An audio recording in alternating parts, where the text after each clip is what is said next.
Olá, tudo bem? Eu sou Daniele Furtado, sou participante aí do Ministério Tropa de Elite de Jesus e faço parte do braço ministerial do Techuvá. E hoje nós estamos aqui mais uma vez para falar a respeito do livro de Romanos. Nós estamos aí numa série de leitura desse livro tão interessante e hoje nós vamos falar um pouquinho a respeito do capítulo 7. Eu vou orar com vocês e logo após eu vou deixar aí as minhas impressões a respeito desse capítulo, amém? Vamos orar então. Senhor meu Deus e meu Pai, eu te louvo, Senhor, pela oportunidade, Senhor, de estar aqui mais uma vez, Senhor, através do nosso ministério, Senhor, através do braço ministerial Techuvá, Senhor, para trazer, Senhor, um pouco de clareza, Senhor, e poder estar compartilhando com os meus irmãos de fé, Senhor, aquilo que as tuas escrituras revelam, Senhor, que me trazem entendimento, orando sempre, Pai, para que este vídeo, assim como eu e minha irmã Sara fizemos, Pai, essas séries de vídeos, Pai, possam trazer clareza e incentivo à leitura das escrituras, Pai. Eu te louvo, Senhor, eu te agradeço. Abençoa o Senhor todo irmão, toda irmã, Senhor, que vai ver esse vídeo, Senhor, em nome do Senhor Jesus. Louvado seja o teu nome, Senhor. Amém. Glória a Deus, então, meus irmãos. Nós vemos aí no capítulo 7, o apóstolo Paulo aqui, ele tá trazendo uma ilustração, ele falando do casamento, mas ele tá entrando num assunto sobre o pecado, né? E aqui ele tá falando, quando ele fala assim, meus irmãos, falo a vocês como a pessoas que conhecem a lei. Então aqui o apóstolo Paulo está falando para pessoas convertidas, para as pessoas que já conhecem a Jesus e que também conheciam a lei mosaica, né? Então aqui, o que eu entendo nesses primeiros versos, que ele está simplificando aqui, trazendo a respeito do casamento, que ele fala, ele diz assim, ó, acaso vocês não sabem que a lei tem autoridade sobre alguém apenas enquanto ele vive? E aí Paulo ele fala, por exemplo, pela lei, a mulher casada está ligada ao seu marido enquanto ele estiver vivo. Mas se o marido morrer, ela estará livre da lei do casamento. Por isso, se ela se casar com outro homem enquanto seu marido ainda estiver vivo, será considerada adúltera. Mas se o marido morrer, ela estará livre daquela lei. E mesmo que venha se casar com outro homem, não será adúltera. Então aqui o apóstolo Paulo está exemplificando a respeito da lei do casamento, né? Ele está trazendo o exemplo que a mulher, embora a palavra também nos fala que Deus, ele odeia ali, né? Ele detesta o divórcio, mas tinha, né? Os judeus, eles tinham, sim, se divorciavam. E normalmente, quando isso acontecia, era o homem que pedia, né, a carta de divórcio, não era a mulher. Então, a mulher, se o homem ele não pedisse essa carta de divórcio, essa devolução aí da mulher, ela permaneceria casada, até que ele morresse, ou, né, se ela divorciasse, se ele divorciasse, então ela estaria livre daquela lei, né, do casamento.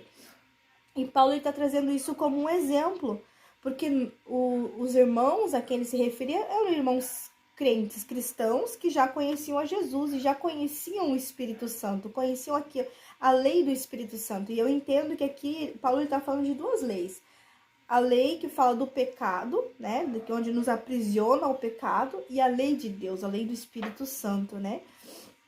E no verso 4, Paulo ele fala assim, assim, meus irmãos, vocês também morreram para a lei, por meio do corpo de Cristo, para pertencer a outro, aquele que ressuscitou dos mortos, a fim de que venhamos a dar frutos para Deus. Então aqui Paulo está falando o seguinte, que quando nós aceitamos Cristo Jesus, quando o Espírito Santo ele vem sobre nós morremos para o pecado, nós morremos para a lei pecaminosa. E nós passamos, então, a pertencer a outro. E esse outro que está falando aqui é Cristo. Né? Está falando de Cristo, aquele que ressuscitou dos mortos. E essa nossa nova aliança com Cristo, ela vai gerar, né? Ela vai gerar frutos para Deus, né?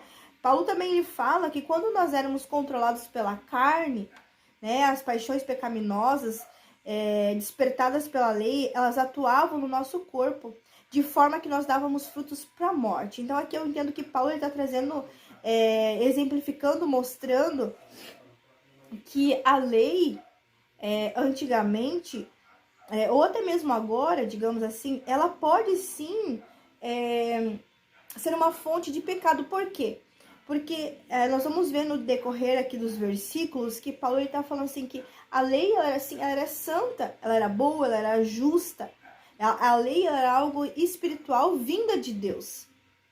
Porém, o pecado, e aqui eu entendo que ele faz assim tá fazendo também uma alusão a Satanás, né? Nosso inimigo da nossa alma, que Satanás ele usou da lei que era boa e espiritual para contaminar o coração humano também, para perverter. Então, a lei sim ela era boa, porém, as proibições da lei despertaram aí uma cobiça, um desejo para fazer aquilo que é errado. Satanás, o diabo, o pecado, ele usou disso, né, para despertar desejo de morte, aí de pecado, de erro nos homens, né? Então, quando nós pecamos, né, nós estamos dando frutos de morte, né? Também entendo que o apóstolo Paulo ele fala assim no verso 6, mas agora morrendo para aquilo que antes nos prendia, fomos libertados da lei para que servimos conforme o novo modo do Espírito e não segundo a velha forma da lei escrita. Então aqui eu entendo que é exatamente isso que Paulo está falando, que quando nós morremos para aquilo que nos estava nos prendendo, ou seja, nós morremos para o pecado e vivemos para Cristo, nós passamos aí a viver sobre uma nova lei, nós passamos a viver pelo Espírito, vivemos de acordo com aquilo que o Espírito Santo nos diz, né, nos mostra, de acordo com os preceitos e os princípios do Senhor, de Deus, né, e não mais pela lei mosaica. E aí no verso 7, nós vemos aí Paulo, então, ele fala assim, o que diremos então? A lei é pecado? E ele fala de maneira nenhuma. Pelo contrário, e eu entendo isso que Paulo está falando, porque a lei, ela é um meio que Deus ele nos trouxe para nos dar um senso moral, um senso de retidão do que é certo e do que é errado. Porque se não fosse a lei nos dizer o que é certo, o que é correto, nós não saberíamos, nós não teríamos um padrão daquilo que é certo e daquilo que é errado. Tanto que ele fala no verso 7, né? Ele fala assim, ó. Pois na realidade eu não saberia o que é cobiça, se a lei não dissesse, não cobiçarás. Mas o pecado, e eu entendo aqui que o pecado nós podemos falar que é Satanás, né? Aproveitando a oportunidade dada pelo mandamento, produziu em mim todo tipo de desejo cobiçoso. Então, eu entendo assim que esse verso está mostrando exatamente isso, que o pecado aqui é como se fosse uma revelação ali de Satanás. Porque Satanás ele usou algo que era bom, que era justo, algo que traria um norte da parte de Deus para nós, e ele usou isso então para produzir desejos pecaminosos em nós, né? E se não houvesse a lei, não existiria pecado. Né? Se não existisse esse senso, esse norte, essa direção de Deus do certo e o errado, não ia existir pecado, né? Então, eu creio que isso, assim, que o apóstolo Paulo está querendo nos ensinar através desses versículos aqui, nos mostrando o que é morrer para o pecado e viver na lei do Espírito Santo, viver pela conduta, pelas instruções, né, do Espírito Santo, pelos princípios eternos daquilo que vem de Deus. Também no verso 12, o apóstolo Paulo fala assim, de fato a lei é santa e o mandamento é santo, justo e bom. E então, o que é bom se tornou em morte para mim? De maneira nenhuma, ele fala. Mas para que o pecado, né, para que Satanás se mostrasse como pecado, ele produziu morte em mim por meio do que era bom. De modo que por meio do mandamento ele se mostrasse extremamente pecaminoso. Então aí nós podemos entender, né, que o diabo ele usou, né, da lei para também se revelar. Eu creio que Deus, ele dá essa permissão para que através disso, da lei, a gente possa enxergar, visualizar Satanás, às vezes até mais com mais clareza, né? Dessa questão pecaminosa e de erro, essa revelação de Satanás. Também no verso 14, o apóstolo Paulo fala assim, ó: sabemos que a lei é espiritual. Eu entendo aqui que o apóstolo Paulo está falando que a lei, ela é espiritual e ela vem de Deus. Eu, contudo, não sou. Então eu entendo aqui que ele está falando assim, que o fato dele dizer que ele não é espiritual, ele está falando de uma condição de pecado, né? Que nós temos essa natureza pecaminosa, carnal em nós, né? Essa condição espiritual, nossa caída. E ele diz: fui vendido como escravo ao pecado. E não entendo o que faço. Então, quando nós estamos aí na condição de pecado, nós não temos conhecimento daquilo que estamos fazendo, né? Muitas vezes nós pecamos sem saber o que estamos fazendo. Pois não faço o que desejo, mas o que odeio. E se faço o que não desejo, admito que a lei é boa. Eu entendo que aqui Paulo está falando que nós temos um desejo de fazer aquilo que é bom, mas nós acabamos fazendo aquilo que nós não queremos fazer. E quando nós fizemos o que nós não desejamos, ele diz assim: admito, a lei é boa. E eu entendo que Paulo está falando isso porque quando nós fazemos aquilo que nós não desejamos e a lei do Espírito Santo, a lei do Senhor, os princípios do Senhor, elas produzem em nós arrependimento, produzem em nós, então, um senso moral de correção, de andar da maneira correta. Então, a lei, ela é boa. Ela se torna boa, ela é boa. Também o apóstolo Paulo falando, no verso 18, ele diz assim, ó: sei que nada de bom habita em mim, isto é, em minha carne. Eu entendo que Paulo está falando aqui também, e eu entendo que isso serve para nós também, que nada em nós é bom. O que tem de bom em nós, que nos chamamos, né, nos designamos como cristãos, seguidores de Jesus, discípulos de Jesus, a nossa natureza é pecaminosa. O que há de bom em nós é o Espírito Santo. Porque é o Espírito Santo que nos conduz ao arrependimento, é o Espírito Santo que nos conduz a uma vida de retidão no Senhor, de produzir boas obras, é o Espírito Santo que vai nos conduzir ao arrependimento, é o Espírito Santo que vai nos chamar para uma nova caminhada em Cristo, é o Espírito Santo que vai nos fazer abrir os olhos para a revelação de quem é Jesus na nossa vida, né? E o que ele fez por nós. Também, já seguindo, no verso 21, o apóstolo Paulo, ele fala assim: assim encontro esta lei que atua em mim. Quando quero fazer o bem, o mal está junto de mim. No íntimo do meu ser tenho prazer na lei de Deus, mas vejo outra lei atuando nos membros do meu corpo, guerreando contra a lei da minha mente. Torno-me prisioneiro da lei do pecado que atua em meus membros. Aqui eu entendo assim que Paulo está falando que por mais que ele, né, no caso, ele deseja fazer o bem, mas o mal está dentro dele. E eu entendo assim que Paulo está falando que nós temos prazer. Nós temos, quem não tem prazer na lei de Deus e fazer tudo aquilo que é bom, que é correto, que é justo, que ser amor, ter atitudes de amor, né? Todos nós temos esse desejo e queremos fazer isso. Porém, Paulo está falando que dentro de nós existe essa condição caída de pecado, essa lei de pecado para querer nos escravizar, querer nos levar a uma prisão de pecado, de erro. E aí, quando nós desejamos fazer o bem, nós estamos muitas vezes aí condicionados a errar. E eu entendo também assim, que o pecado, ele está em todo lugar. Ninguém está livre de pecado. Ninguém está livre de pecar. E aí ele segue falando, então, dessa guerra, né? Dessa guerra de corpo, de mente, de alma, contínua dentro de nós. Contínua dentro de nós. Porque nós estamos prisioneiros do pecado. né? Então nós precisamos sim lutar e guerrear contra a nossa mente, contra os nossos pensamentos, lutar em oração, em santificação, para conseguirmos aí derrubar as fortalezas do pecado na nossa vida.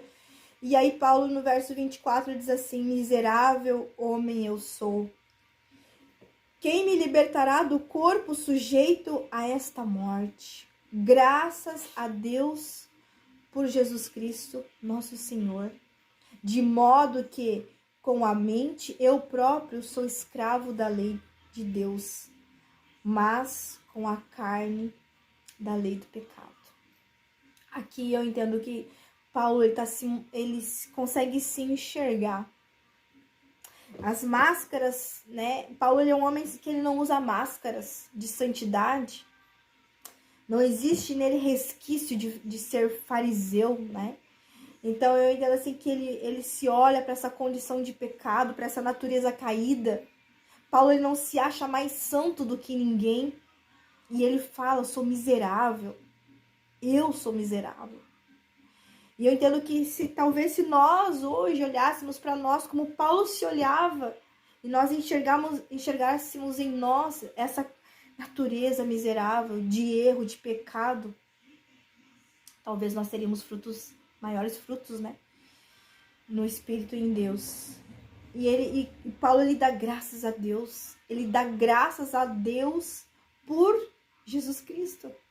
É a mesma coisa quando nós dizemos assim, glória a Deus pela sua vida. Aqui Paulo está dando glória a Deus, graças a Deus por Jesus Cristo, porque Ele é o nosso Senhor, né? Porque Jesus é o Espírito Santo, que Ele vai aí nos libertar da lei do pecado. Ele vai nos tirar da lei da escravidão, da lei que nos leva a sermos escravos do pecado, para nos colocar, então, sobre a lei de Deus, debaixo da lei de Deus. E eu entendo que essa lei de Deus é quando nós vivemos pela lei do Espírito Santo, fala da nova aliança.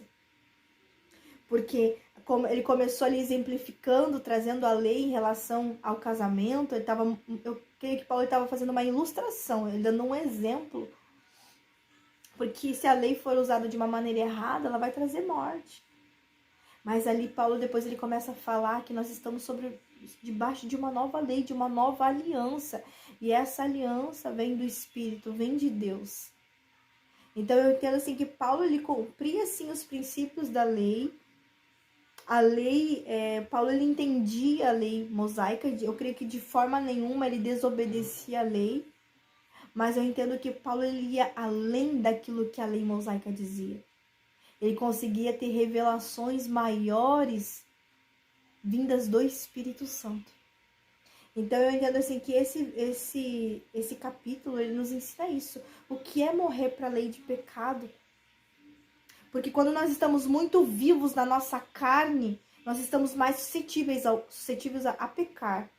Agora, quando nós morremos em Cristo, quando Cristo ele é crucificado e nós crucificamos a nossa carne com Cristo Jesus, então sim, nós saímos debaixo do jugo do pecado, da lei do pecado que leva à escravidão, de morte, e nós entramos debaixo da nova aliança. Nós entramos debaixo da lei do Espírito e passamos a caminhar segundo o Espírito. Então, meus irmãos, essas são as minhas considerações a respeito desse capítulo. Eu achei um capítulo assim, muito enriquecedor. E eu espero de alguma maneira que você possa também esclarecer ou trazer clareza acerca das escrituras desse capítulo. Em nome de Jesus, que vocês sejam abençoados. E se vocês quiserem aí participar aí do nosso grupo de escrituras do Techuvá, entre em contato conosco através das nossas redes sociais. Vai ser um prazer poder compartilhar com vocês acerca do Evangelho. Amém? Em nome de Jesus, que o Senhor abençoe a todos vocês. Um forte abraço a todos.